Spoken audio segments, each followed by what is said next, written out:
Good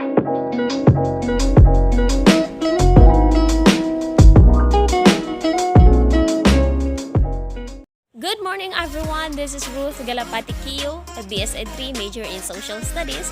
In this video, we are going to talk about Education 4.0, which is responding to the demands of society under the sociological perspectives. In this video, we are going to talk about what is the purpose or what is the Education 4.0 and the major trends of Education 4.0. What is Education 4.0? So, Education 4.0 is a purposeful approach to learning that lines up with the fourth industrial revolution and is about transforming the future of education using what? Using the advanced technology and automation. So that's all about the 4.0. And what is the purpose of this 4.0 is to transform the future education using the advanced technology and automation. So creativity is the foundation of 4.0 or education 4.0. It emphasizes the need to prepare students to take on challenges head on. Okay, the Education 4.0 will require gradual paradigm shifts. So what are these? Now these are: first, demand-led instead of supply-led education. Competency-based instead of knowledge-based. Lifelong learning instead of front-loaded learning. And lastly, modular degree instead of one-shot going. We actually have the 7 major trends of Education 4.0. First, we have a more personalized learning. So what is this? A more personalized learning. So, Education 4.0 will also enable personalized learning for students depending on their capabilities. Now, this means that above average students will be challenged with tasks that are difficult as compared to those students who are below average. No, the advanced mga students will be challenged to have tasks or answer the tasks that are difficult compared to the students who are below average. This implies that there will be individual learning processes for each student. So murag diri na masulod ang differentiated instruction. It will surely have a positive impact as it will enable students to learn at their pace. Yes, of course, this will result in a better understanding of the concepts and an overall better result. It will also help teachers to identify the strengths and the weaknesses of their student, no? Because there's the strength and the weaknesses of each student individually and guide them accordingly. So, diri na masulod wherein the teacher should know the strengths and the weaknesses of their students, the capabilities of their students, and there, ang teacher kahibalo mo guide kung unsay para ani nga student nga below average and unsay para ani nga student nga above average ang knowledge. Number 2 is accelerate remote learning opportunities. No?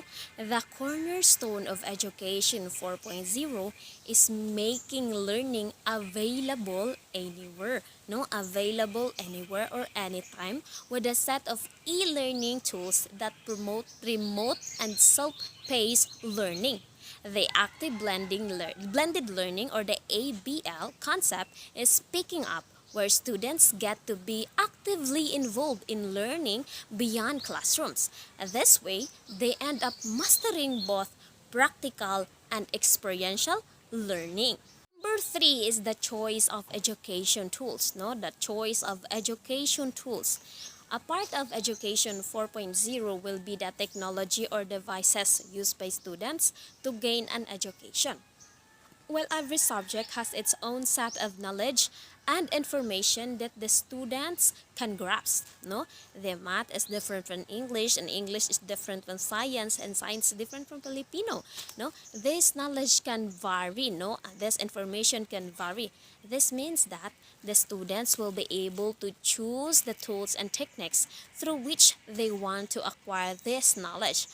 Techniques like blended learning or the BYOD, bring your own device, and flipped classrooms are a few examples of this. The fourth one is the data analysis, no? There are greater insights into the student's learning journey with data analytics and reporting in Education 4.0. The statistical analysis allows teaching staff to learn where students exactly stand out or asa sila na-excel and guide them appropriately. The fifth one is the project-based learning. So project-based learning is somewhat like familiar to us already, no? The project-driven approach that Education 4.0 supports helps students learn in a fun and interesting way. It shines theoretical knowledge and prompts students to learn time management skills, organizational skills, collaborative skills, and time management skills much needed for their employment, for the road ahead, or for the future purposes, especially if they are going to apply job. The sixth one is the field-specific experience, no? As technology integration in specific domains facilitates more efficiency, the education curriculum will now accommodate more skills that require human knowledge and personal interaction. This will result in more emphasis on imparting field-specific knowledge to the students within the existing courses. This means that schools will now provide more opportunities for students to obtain real-world skills relevant to the prospective job opportunities. Thus, the school curriculum will now include enhanced subject knowledge that can help students with their future internships, projects, and etc. No, way back when we were grade 12, we deploy mi sa amo ang principal wherein ang akong gipili nga elective which is bread and pastry wherein maadto mi sa mga bakery among gi apply among skills dito, and then we learn how to make pan, how to make breads, and like that. Lastly, number 7 is easy and accurate exam pattern, no? A more practical way of assessment comes into place with Education 4.0.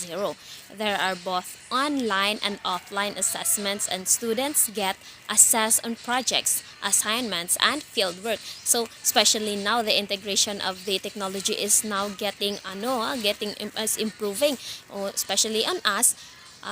When talking about assessments, we have this Moodle, we have this quizzes. We just don't go undergo traditional assessment, but we also have this authentic assessment wherein it's a performance based, wherein the integration of technology too is very helpful.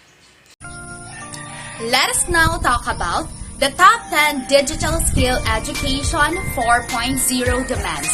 The first one is a complex problem solving. This is a skill that can enable a person to see a link between industries and create unique and creative solutions to various problems. The second one is the critical thinking. By the Asian essential undertaking of thinking, these skills combine a set of 5 skills. These are the analytical, open-minded, problem-solving, organization, communication. And the third one is creativity. An idea that is just an idea unless the execution happens. Still, the idea is a mandatory step and very first impulse that will eventually lead to a proper solution. The fourth one is the people management.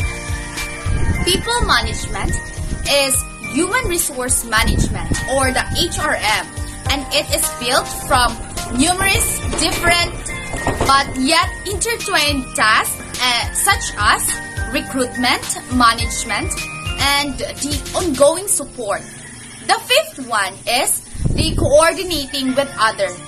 In general, coordination always refers to whether a child can get legs and arms to work together. In a world of an adult person, coordination with others refers to effective communication and team collaboration. 6 is the emotional intelligence. Intelligence comes in many forms. No one is intelligent in the same way. Number 7 is judgment and decision making. This skill is tightly linked with one's ability to condense a vast amount of data. using data analytics and interpret data in a way that will offer the right decision. The idea for this decision is to lead to a solution that will be useful in the digital era. 8. Service orientation. The judgment in decision making is all about the cognitive process of reaching a decision that will draw a solution. Number 9 is negotiation. The ability to negotiate is much appreciated in everyday situations. And number 10 is the cognitive flexibility. This skill is all about the brain's ability to transition from thinking about one concept in a satisfying way or another. So overall, these skills may sound scary to some or like too much of a challenge, but in reality, they are self-taught if you are just willing to embrace them and implement in your life. On the other hand, Education 4.0 emphasizes the need to prepare students to take on challenges heads-on. Students should be adept with skills set by the fast-changing technology. They should be led, but not instructed. Information should be made accessible, but not to feed them. Both general and vocational education should aim at making students skill-ready to compete with the outside labor force.